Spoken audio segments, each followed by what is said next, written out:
What if the thing holding you back in medicine isn't what you don't know, but how you show up when you don't know? Today, I'm talking with Jordan Kestler, a critical care PA working in the ICU, where decisions happen fast and uncertainty is constant. If you're a pre-health student, you've probably been told to focus on your grades, your hours, your resume, and you're doing all of that, but it still feels like you're not fully prepared because no one is teaching you how to think, communicate, and exist in high-stakes clinical spaces. And if you don't learn that early, it follows you. In this episode, we start to unpack what actually separates confident clinicians from overwhelmed ones. And it's probably not what you think. Welcome to Shadow Me Next, a podcast where I take you into and behind the scenes of the medical world to provide you with a deeper understanding of the human side of medicine. I'm Ashley, a physician assistant, medical editor, clinical preceptor, and the creator of Shadow Me Next. I invite you to join me as we take a conversational and personal look into the lives and minds of leaders in medicine. This is Shadow Me Next with Jordan Kestler. Jordan, thank you so much for joining us on Shadow Me Next today. You work in critical care, and I honestly think that you guys are just the coolest parts of medicine. The amount of things that you manage on a day-to-day would blow anybody's mind. So I cannot wait to dive into that with you. Awesome. Yeah. Thanks so much for having me. Can't wait to talk about it with everybody. I'd love to start when you, let's go back a little bit. When you were on your pre-med, pre-PA, what do I want to be journey, how did you decide for sure that you wanted to go to PA school? So my journey to PA school might not be quite the same as everybody else's because I was pretty set on PA from the start. Right. I didn't have a lot of the, do I want to go to PA school? Do I want to go to med school? Do I want to go nursing? I had exposure to a PA when I was pretty young. I broke my leg. I had a PA take care of me, my ortho PA. And I was like, this is so cool. That's what I want to do. And so I kind of had a little bit of a one-track mind after that. Of course, I did my shadowing. I went and did pediatric plastic surgery for shadowing, which was So super cool. cool. And so, once I did some of that, I was like, okay, I'm sold. I love that PA school gives me the opportunity to continue to grow, evolve throughout my whole career, not just in your career, but with your life. Mm-hmm. And so, once I decided that, it kind of was like, even as I was going into college, I'm like, these are the prerequisites I need to line up to get into PA school. And it was pretty much my focus always. It's nice that you didn't have to take a bunch of shifts and a bunch of roundabouts, because I think that is a lot of people's stories, right? But there are so many people, especially nowadays, who know about the PA profession and have been treated by a physician assistant, and they think this is exactly what I want to do. And very similar to you, they have everything mapped out very, very well. Jordan, tell me, was there anything looking back, and you've been a practicing PA for 6 years now? Yep. Amazing. Is there anything looking back before PA school that you would have done differently, or maybe you wish you had done also? I do think, looking into it, people should explore other opportunities. I say that to my mentees now, I'm like, you want to know why you want to be a PA versus one of these other things. There are so many different options. They're all part of the big team. They all have important roles. They all have a little bit of a different role. You want to make sure that what you're getting into is going to work for you long term. So typically, I'd not recommend just having a one-track mind. I think you should kind of expand a little bit. If nothing else, to be able to explain in your PA school interviews, this is why I want this specifically, because it is so common to look at all of the different, available options in healthcare. Thank you so much for saying that, because I feel the exact same way. I very much knew I wanted to be a PA, went to PA school, got here, and was just blown away by the amount of healthcare professionals working in medicine and what they do and their different roles. And then, of course, fast forward 10 years, and on this podcast, I'm still learning so much every single day. And it's so wonderful. But I hear you, pre-health student, who's screaming at us through their computer, through their headphones saying, y'all, I can't find shadowing hours. I can't find shadowing opportunities. It is so hard for clinicians to take me on. Number one, I can't even get in touch with them.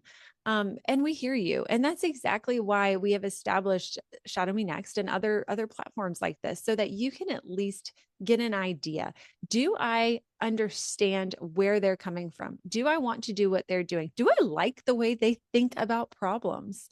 It's such a unique look into medicine. And it doesn't replace shadowing. I'm sure you would agree with that. In-person shadowing is the things you get to see, the way the clinician interacts with the patients, those things are irreplaceable. But platforms like Shadow Me Next at least give you a taste, right? And just a taste can definitely shift the trajectory. I mean, do you guys work with speech language pathologists and critical care? Because oh my gosh, I think speech language pathologists are also so stinking cool. We do. I'm in a neuro ICU, so Oh, for sure then. patients, our TBI patients, pretty much everybody gets to see speech. Amazing. So before we dive into a day in your life, I would love to talk about the team, actually. Let's talk about this. Let's talk about the different members of healthcare that you work with. And obviously we know the primary ones. I'm sure there are MDs and DOs on your floor. What are other people that you're interacting with on a daily basis? And maybe mention some of the people that we might not initially be thinking about. There are so many team members, and this is like a revolving door of people coming through the ICU. And so, the main team, of course, that I work with and get to spend a lot of time with is going to be my attending physician, the other critical care PAs, NPs, the nurses. Most of us are on the unit pretty much all the time, but you have tons of people, cycling in and out. You have, you know, neurosurgery PAs, you have all the therapies, physical therapy, occupational therapy, speech therapy. You have people coming up and down from the OR. Our patient transporters are so important for getting all of our patients to their scans. Our techs, if we're lucky enough to have one on the unit with us, are so helpful in getting those things done. We have unit clerks who are helping to coordinate visitors coming in and out of the unit, taking phone calls, directing them to wherever they need to go. And so that, even what I just listed, is a small number of people who are making everything work in the ICU. And there's just constantly people coming in and out, and all of them are, important to getting things done for the patients. Yeah, I'd imagine. When you first graduated PA school, did you go directly into ICU critical care medicine? I did not. Oh, So tell us about that. yeah, I I had done a neurosurgery and trauma rotation as my last rotation of PA Mm, school, and I loved it. It was near home where I wanted to be. And they were actually creating a new trauma PA role as I was graduating. wow. So I was able to interview for that and step into that role as soon as I graduated, which was really cool. It was like a continuation with all the same people. I knew the environment. I kind of knew how things worked. So being able to build on that was so cool. But I started my career in November of 2019.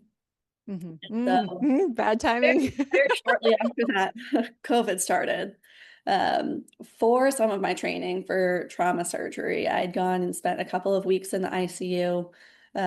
Trauma patients go to the ICU. There are procedures that need to be done in the trauma bay. So I went and did a little bit of training with them. Not even a month later, the hospital starts talking about redeploying people. We need more people who are going to be working in the ICU. We need more people who are going to be, working in the ER. And I had just been in the ICU, so it was natural for me to Mhm. go up there. I knew everybody already. So I moved up to the ICU. I was sort of there full time for, I guess, probably 6 to 9 months.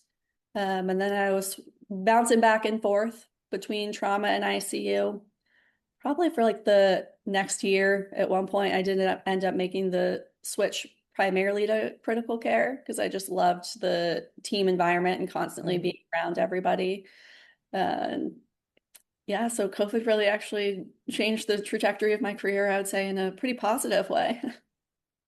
How overwhelmed were you? Because I know PA school and I know that I was so prepared coming out of PA school. And I also had an ICU rotation last. I just remember being on the ICU going, this is a This is the wild, wild west, man. I mean, did you have moments when you first started where yes, where you felt very prepared, but also did you have moments where you thought, I am in way over my head? Oh, for sure. I didn't even do an ICU rotation in school. Oh, So I had just had that couple weeks there, a month before. But I was really lucky. It was a small group. I was in more of a community hospital. I had a lot of really experienced physicians there with me, a lot of really experienced ICU nurses. And so I had a lot of support. Um, you know, they are really what made me want to work in critical mm, care. They helped me so much. That being said, of course, there are still overwhelming pieces. I'm talking about pressors, and I'm like, I've never heard of norepinephrine. What is that? I don't know how, the dosing works for that. I don't know how to talk about these things. All of that. There's always going to be some degree of being overwhelmed, especially in the ICU, mhm, because mhm. we just don't cover or really even touch on a lot of the things that you're going to do there. And it makes sense because we cover so much in PA school anyway, but there's a big learning curve on the job. There's a couple of ways that I want to go with this. And I think the first direction I want to take is going to be talking about mentorship. And then the second direction I want to take is going to be talking about continuing education. So, starting with mentorship, something that has come up really, really frequently, especially in my conversations with PAs, and actually with MDs as well and DOs, is the fact that as PAs, we're expected to have a fantastic team surrounding us, especially straight out of school. Like you just said, you didn't have an ICU rotation.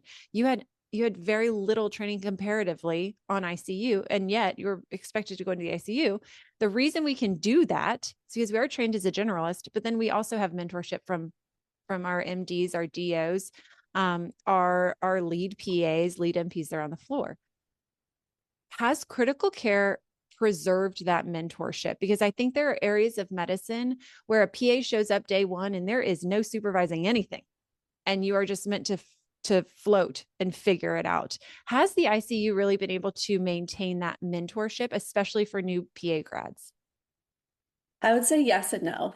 I think critical care probably does a better job than a lot of other specialties, I would imagine. Mhm. Um, you know, there's lots of fellowships out there now. Mm. In my hospital, we have 3 to 4 months of orientation that you're paired up with a really experienced PA or NP. So the structure is there. I think where it gets challenging is that there are so many things to do now. There are so many moving pieces that even with the structure in place to have that mentorship, I think it's challenging. Schedules are rotating. You may be with somebody different. People, do things differently from their colleagues sometimes. And, somebody telling you this is the way to do it today, you might do it that way tomorrow and you're with somebody else and they're like, oh no, this is the way I do it. Flavor of the day.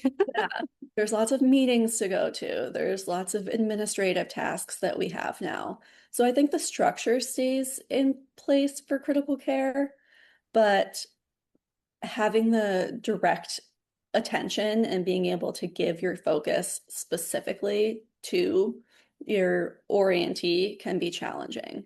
And I think that mentorship has maybe eroded a little bit in that way, just because we're not always able to give the attention and support that I think that new practitioners or even people who are just new to the ICU really need. Mhm. Which is an accidental and perfect segue into mentioning something that you have created after seeing this gap. Describe it for us a little bit, and then we'll go into what you mentioned, which is fellowship, continuing education, like we talked about. So interesting. Yeah, for sure. So, as I mentioned before, walking into the ICU is a new PA, new NP, resident, really any sort of provider. There's so much medicine that you haven't covered in school that so much of the focus is on learning that medicine, and rightfully so. Mhm. That needs to be something that we all know to be able to function in the ICU. But I think that there's a gap between learning the medicine, being able to function theoretically, from a practicing perspective, and the realities of the culture, communicating in the ICU, how to fit in the ICU, and how to do it confidently. So I'm starting to create some resources essentially to address a little bit of that gap. It's hard when you walk into the ICU and you already are feeling insecure about not knowing so much of the medicine, to then not know how to communicate that, to Oh, not know how to say, I don't know, without feeling embarrassed or insecure. hmm These are things that I think that we can improve significantly, not just to help the team around you, but to help, the clinician themselves, to identify some of those areas that they need to, learn more and be able to say, this is what I know. This is what I can tell you so far. This is where I'm getting stuck. So being able to communicate when you don't know, being able to just communicate in ways that share language with everybody hmm else in the ICU who has been there for a long time. We all learn about SBAR and whatnot. What does that actually consist of? And learning to communicate confidently in that same language helps to reduce the burden for the clinician themselves and everybody else around them. So if we're not having to spend a lot of time sifting through what are you actually getting at, what are you trying to say here, it gives us the ability to focus in on what we really need without spending too much time trying to even get to that point. It's incredible. It's such a great idea and it seems so obvious. And yet, like you mentioned, a lot of times we dive so fast into medicine and norepi and pressors and all of that craziness that we kind of just assume that you're going to get all the other stuff. And you will. You did. You do. But it's it's a journey. It's For a sure. painful journey. Yeah, there's comfort in, stepping into rounds for the first few months, and there's tons of people around and they're listening to you talk and you're like stumbling over your words saying, I don't really know how to do this. I watched somebody do it yesterday, so I'll try and piece it together today, but it's uncomfortable. And I think hmm that, we can eliminate some of that discomfort. Absolutely. I will link your site in the show notes below for the ICU Clinicians Compass, and you can get the ICU one-liner blueprint is available right now. But Jordan, definitely keep us updated as you continue to release this absolutely incredible resource. And I would really encourage students to check this out. Even if you don't know if ICU is for you, check out what Jordan has created because it's going to give you a really intimate look at her life in ICU medicine right now in critical care medicine. So it's for everybody. I'm going to take a look at it just to relive the past and maybe soften some of the PTSD I have from being on the ICU. So this is a great introduction to, ICU medicine and critical care. Tell us about the fellowships that exist. So these would be post PA school fellowships for people who are interested in critical care medicine. Yeah.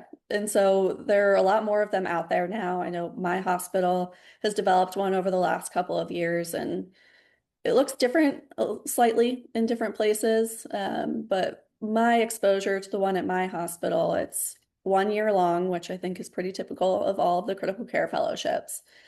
And it's essentially an extension of your rotations with more responsibility Mhm. and a lot of, again, that mentorship and oversight. And so, our fellows get to spend extended periods of time on one single unit to really learn the medicine specific to the neuro ICU, and then learn the medicine specific to the cardiovascular ICU, learn the medicine specific to the trauma ICU. And they get to rotate around and get all of that support. They try to stick with the same preceptors as often as they can, and then they add in academic lectures on top of Mm. that. So I think that's helpful too, to have that supplemental reinforcement in addition to practicing from day to day. You still get some of that more formal instruction. Um, So far, it seems like everybody has enjoyed the experience of doing the fellowship. You work more hours than you may work Hmm. going straight into practice, but I think in something like critical care, that's helpful. You know, if you go days without seeing something, you start to lose some of it a little bit. So Hmm. having that reinforcement, seeing the same patients day after day, I think can really help people to feel more comfortable with the medicine in the ICU. Thanks for describing that because for so long I expected these fellowships to just be something that you would already be doing anyway, right? I mean, you're already showing up to work anyway, but you really highlighted some of the differences between just, walking into the ICU and working as a PA versus accepting one of these fellowships. And it really is more intensive training so that you can be a more confident clinician a little bit faster. Um, Jordan, tell us about a day on your life in the ICU. So what kind of procedures are you doing? Are you doing procedures all day long? Are you sitting at a computer charting all day long? What does your life look like? Yeah, so I'll preface this by saying I've worked in the ICU in two different hospitals, and it may look a little different from place to place. It sort Mm. of depends. Are you in a big academic center or are you in a smaller community hospital? I'm in a bigger hospital right now, and so the typical day, you're gonna get there just before 7 a.m. You'll get, if it's a day shift, you'll get sign out from the night shift, Mhm. get sort of that one-liner that I was telling you about on every patient, to give you an overview of why they're here, what's going on, bring you kind of up to speed on where the patient is right now, Mhm. any sort of overnight events, anything to pay attention to throughout the day. Um, you'll get that on the whole unit. And then there are multiple providers, so you'll kind of split up who's going to have which patients for the day. You'll do all of your chart review, looking through vitals, looking at lab results, looking at any imaging, notes from yesterday. You, of course, then will go see your patients because none of it means anything if you don't put it into context by seeing the patient. And then by 9 a.m., we'll usually start our rounds with the ICU team. And so that's going to be, all of the APPs, the physician, the nurses. We're going to go around from room to room and talk more in depth about each patient. Our units are like 10 to 14 patients, usually takes about 3 to 4 hours to round. Oh my goodness. Yeah. So after you finish that, then you're going to start actually doing all of the things you talked about on rounds. So, calling consultants, following up on their recommendations, writing your notes, following up on whatever labs you've been trending throughout the day, because in the ICU, you probably are trending labs on people. So you're going to have more labs to look at and address throughout the day. If you have any procedures to do, you're going to be doing those procedures. Because I'm in a bigger academic hospital, we actually continue to have academic lectures for CME sort of built in Hmm. throughout the week. So you'll probably go to a meeting like that. We'll do neuroradiology rounds where the radiologist will review some of the imaging of our patients so you can learn more about that. You're going to be talking to families, writing your notes if I didn't say that already. We have a little sign out system that you're going to be updating also to make sure that, Mm. the night shift can take a look at what's been going on, what you've done throughout the day. And so that's usually going to be the core of your day. We're in the ICU, so it doesn't always look like that. Of course not. You may get the admission that rolls in at 7:10 a.m. who is on two pressors and doesn't have any lines and is not yet intubated. And Oh. so that'll throw off your whole day. You need to obviously address the critical life-threatening things first, immediately, and then build the rest in kind of around that. But typically it's, a lot of the same things that anybody inpatient would be doing. Procedures kind of ebb and flow. Uh, Mhm. I'll do a lot of central lines, arterial lines, but I may not even be doing one of those every shift. It just Mm. all depends on, what the patient needs. We, of course, don't want to be doing things if they don't truly need them. So those sort of are not necessarily as consistent as all of these other things that we're doing throughout the day. When I think about the ICU, I think of a really high adrenaline, a really constant high adrenaline environment. And from what it sounds like, it seems very rhythmic in the ICU. And it seems like your day's kind of time blocked out, right? And it's just such an interesting difference between like clinic work, for example, where it's a new patient every 20 minutes, you kind of reset every 20 minutes, where really it's your whole day is it's just one day kind of macro view. And then what you're doing throughout that day is kind of time blocked. It's a really interesting pattern. Have you found that it is like super high adrenaline, crazy, crazy all the time? Or are there moments of calm? Or is it more calm? I think it can be an overstimulating environment. There's Oh, yeah. constantly alarms going off, like we talked about earlier, people walking in and out of the unit.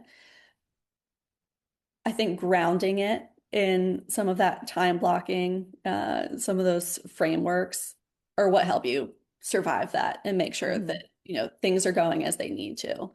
So when that patient comes rolling in at 7:30 and you need to do all of these things, well, this is where I was in my day and this is what I normally do. So I haven't forgotten what else needs to be done because I just have this structure of I do X, Y, and Z. And it helps you stay on track. So I think the calmness comes from building these structures into our day. Mm. Personally, I feel that I can handle the chaos more when I'm working from, a good baseline of Mm. I know that this is, what we normally do. So when you throw in a curveball, it's okay because my whole day is not going to be chaos. I can build it in. That makes a lot of sense. Jordan, absolutely. Like I said, critical care PAs, MDs, DOs, NPs, you guys are really just so cool. And we're so appreciative of what you do. And you usually are seeing people at their absolute worst and hoping to never see them again. So thank you. Thank you for the job you do. Thank you for sharing it with us today. And thank you for creating this ICU one-liner blueprint. Again, I'll link it in the show notes below. Definitely check it out, guys, and see if the ICU life might be for you. Jordan, thank you so much.